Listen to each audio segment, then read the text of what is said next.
गुरु प्यारी साध संगत जी, प्रेम से कहना धन निरंकार जी। आशा करती हूँ सतगुरु माता जी की कृपा से आप सभी बहुत अच्छे होंगे। आप सभी का बहुत बहुत स्वागत है। फिर से एक नई साखी के साथ हाजिर हूँ मैं। साध संगत जी, ये कलयुग है। भक्ति के लिए सबसे सहज और सरल मार्ग ब्रह्म ज्ञान का बताया गया है। जब हम सेवा, सिमरन और सत्संग पूरी श्रद्धा से करते हैं तो संसारिक बंधन, जिसमें परिवार के प्रति मोह माया, क्रोध, अहंकार, ईर्ष्या आदि अवगुण होते हैं, वो हमसे दूर चले जाते हैं।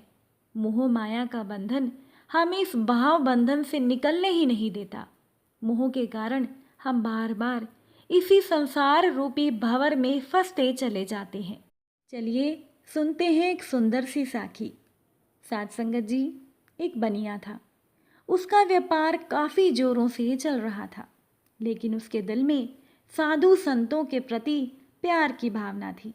इसलिए आए गए अतिथियों की सेवा भी वो बनिया खूब किया करता था। एक बार की बात है कि एक साधु बनिए के घर पर आकर रुके। अब बनिए ने साधु की खूब आवभगत की, अपने घर पर उन्हें भोजन करवाया। साधु जी बड़े प्रसन्न हो गए और सोचने लगे कि इस बनिए की आत्मा का कल्याण करना चाहिए। अब साधु ने बनिए से कहा कि भाई, मैं तुझे आत्म कल्याण का मार्ग बताना चाहता हूँ, क्या तुम मुझसे मार्ग लोगे? बनिए ने साधु को कहा कि महाराज जी, अभी तो मैं बहुत ही व्यस्त हूँ, आप कुछ दिन के बाद मार्ग बताइएगा ताकि मैं आत्म चिंतन के लिए समय निकाल सकूं। अब बनिए की बात सुनकर साधु जी चले गए। 2-3 वर्ष के बाद साधु जी फिर उस बनिए के घर पर पहुँचे तो वो बनिया घर पर नहीं था। उसके बच्चों ने साधु की बहुत आवभगत की और साधु को बताया कि उनके पिता यानी कि वो बनिया स्वर्ग सिधार गया है। अब जब साधु ने ध्यान लगाया तो देखा कि वो बनिया तो अपने ही घर में बैल की योनि में आया है।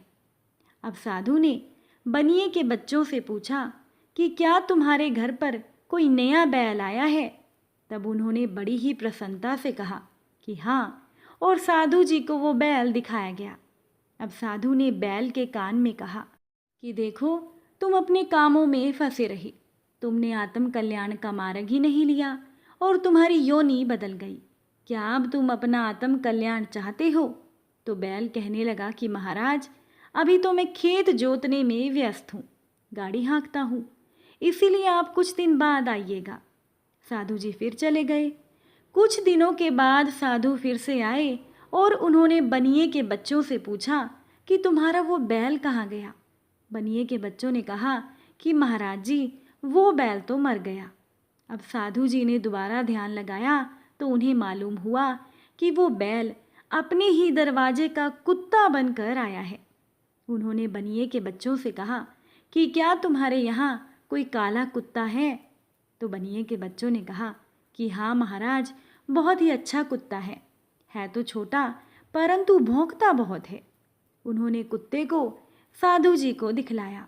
अब साधु जी कुत्ते के पास जाकर बोले कि भाई, अब अपनी आत्मा का कल्याण कर लो। तो कुत्ता कहने लगा कि महाराज जी, अभी तो मैं घर की रखवाली करता हूँ, इसीलिए आप कुछ दिन बाद आइएगा, मैं अवश्य आत्म कल्याण करवाऊंगा। साधु जी फिर लौट गए। साधु सोचते रहे कि मैंने बनिए की रोटी खाई है, बनिए का नमक खाया है, इसीलिए जब तक मैं उसकी आत्मा का कल्याण नहीं करूंगा तब तक साधु कर्म को पूरा नहीं कर पाऊंगा। इसीलिए वो महात्मा जी, साधु जी जल्दी से जल्दी बनिए की आत्मा का कल्याण करना चाहते थे। अब कुछ दिनों के बाद साधु फिर से बनिए के घर पर पहुंच गए। उन्होंने बनिए के बच्चों से पूछा कि वो काला कुत्ता कहाँ गया? तो बच्चों ने कहा कि महाराज, वो तो मर गया। साधु ने दोबारा ध्यान लगाकर देखा तो मालूम हुआ कि वो सांप बनकर अपने धन की रक्षा कर रहा है। साधु ने बोला कि तुम्हारे पिता ने तुम लोगों के लिए धन संपत्ति कुछ रखी है? तो बच्चों ने कहा कि महाराज जी, रखी तो है, किंतु जब हम उस संपत्ति को लेने जाते हैं तो वहां पर एक सांप आकर बैठ जाता है। साधु ने कहा कि तुम मेरी एक बात मान लो, तुम लोग डंडे लेकर चलो, मैं वो तहखाना खोलूँगा। जब वो सांप फुंकार मारेगा तो तुम लोग उसे डंडे से मारना, किंतु ये ध्यान ज़रूर रखना कि उसके सिर पर चोट ना लगे, नहीं तो वो मर जाएगा। ध्यान रखना कि वो सांप मरे नहीं, घायल बेशक हो जाए। साध संगत जी, बनिए के बच्चों ने वैसा ही किया।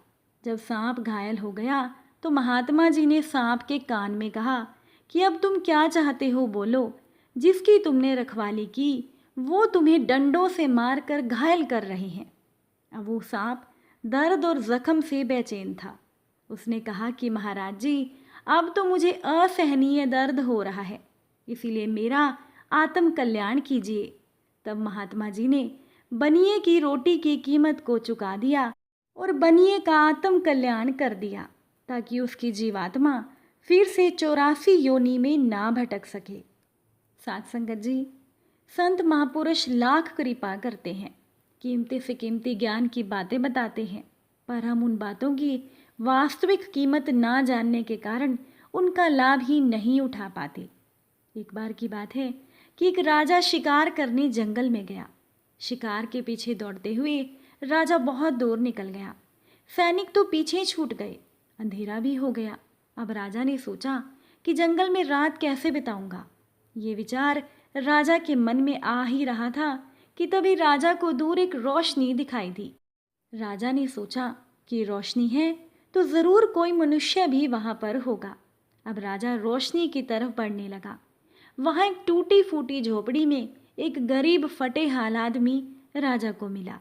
अब राजा को मजबूरी थी, दूसरा कोई चारा भी नहीं था, इसलिए राजा वहीं रुक गया। उन दोनों के बीच में बातचीत हुई तो मालूम पड़ा कि वो एक लकड़हारा है, जंगल से लकड़ी काट कर उसका कोयला बनाकर बेचता है। अब भूख और थकान से बेहाल राजा भूमि पर ही सो गया। सुबह राजा के सैनिक आए और राजा को वहाँ से ले गए। दरबार में पहुँचते ही राजा ने लकड़हारे को बुलवाकर अपनी जान बचाने की खुशी में 100 एकड़ का चंदन का बाग लकड़हारे को इनाम में दे दिया। अब इस घटना के कई सालों के बाद राजा को उस लकड़हारे की याद आ गई। राजा ने अपने मंत्रियों से कहा कि उस लकड़हारे को ढूंढो, पता करो कि वो कहाँ है और क्या मौज ले रहा है। अब मंत्रियों ने लकड़हारे को बहुत जगह खोजा और उनकी हैरानी की कोई सीमा तो नहीं रही जब उन्होंने उस लकड़हारे को उसी जंगल की उसी टूटी फूटी झोपड़ी में उसी हाल में पाया। साथ संगत जी, लकड़हारे को राजा के दरबार में पेश किया गया। राजा ने उसकी हालत देखकर बड़ी हैरानी से पूछा कि भले आदमी, तुझे मैंने 100 एकड़ का चंदन का बाग दिया था। चंदन की तो एक ही लकड़ी की बहुत कीमत होती है, लेकिन तू तो अब भी वैसे का वैसा ही रहा। आखिर तूने उस बाग का किया क्या? तब लकड़हारा कहने लगा कि महाराज, मैंने उसकी लकड़ी का भी कोयला बनाकर बेच दिया।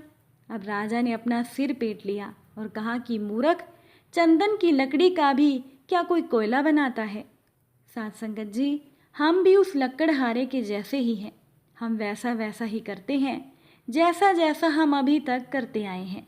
संत महापुरुष हमारी ज़िंदगी में आते हैं, हम पर कृपा करते हैं, कीमती से कीमती ज्ञान हमें देते हैं, पर हम ज्ञान की वास्तविक कीमत ना जानने के कारण उसका लाभ भी नहीं उठा पाते और हम भी उनका कोयला ही बनाते हैं।